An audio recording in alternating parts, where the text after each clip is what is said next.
AP U.S. History, Period 1, Part 2.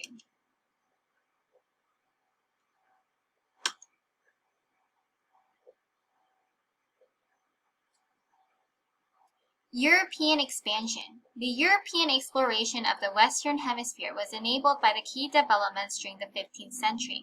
New knowledge and new technologies enabled the construction of the full-rigged sailing ships, capable of oceanic voyages, which had accurate navigation techniques, maps, and powerful weapons. A relenting ambition to explore new territories, garner greater wealth, and richer commerce spread Christianity across the globe.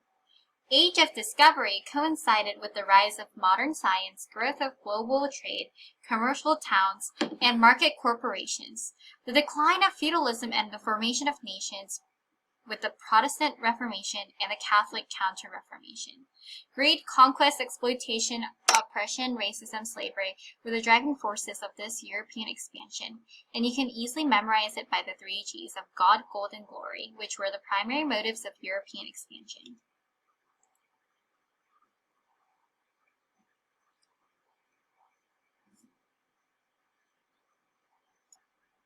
Columbus's voyages. Christopher Columbus learned that trading is crucial in the School of Portuguese Seamanship as he was born in Genoa, Italy in 1451. He taught himself geography, navigation, and Latin, and he was eager to spread Christianity across the globe. Dazzled by the prospect of garnering Asian riches, he developed a bold plan to reach the spice trade ports of the Indies by sailing not south, but to the west of the Atlantic. Spanish monarchs Queen Isabella and King Ferdinand funded his exploration, and 75-foot ship Santa Maria and the smaller caravels Pinta and Nina were his ships that he first used to travel across the Atlantic and to the San Salvador, which he led himself through the Bahamas, down to Cuba, and to the eastward island named Hispaniola. So the Spanish monarchs sought to solidify their legal claim, so they signed the Treaty of Tordesillas, drawing an imaginary line west of the Cape Verde Islands. Columbus returned to the Atlantic and back and forth until he discovered much more about the West. An Italian explorer, Amerigo Vespucci, sailed across the Atlantic in 1499 and landed on the coast of South America, reporting it was so large that it must be new.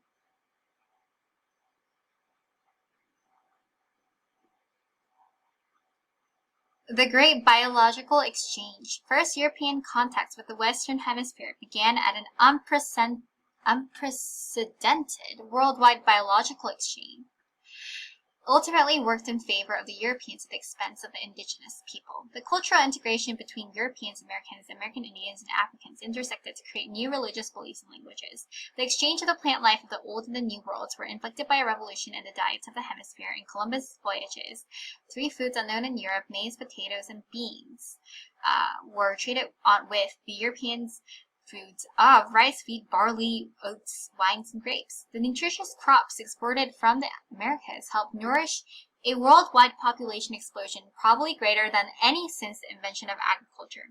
The most impactful trade-off was the spread of infectious diseases. During these 3 centuries, after Columbus' first voyage, European colonists and enslaved Africans brought smallpox, typhus, diphtheria, bubonic plague, malaria, yellow fever, and cholera.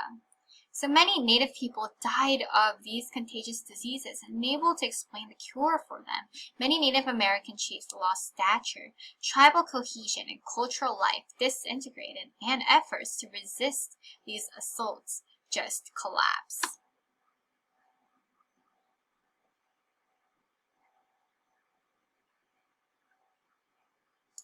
The Spanish Empire. During the 16th century, Spain created the world's most powerful empire by the gold and silver they looted from the New World to fuel their wealth. Spanish created many new colonies by trying to attempt to plant Christianity, and in turn, they gained resources from the New World.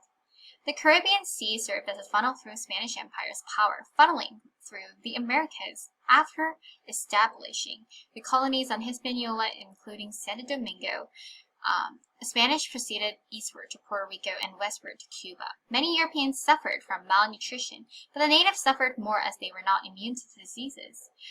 Europeans took for granted the superiority of their civilization and their ways of life, and this arrogance undergirded the conquest and the enslavement of Indians, destructing their way of life. There was a clash of culture. There were many violent encounters between the Spanish and the Native American people. The Indians of Mexico had copper and bronze but no iron, and they had been using wood for transportation, while many Europeans were armed with heavy metals and materials. There were technological advantages that were apparent by the Europeans rather than the natives, and Europeans enjoyed cultural advantages as the arrival of Europeans to the Americans led to the domestication of horses in the New World.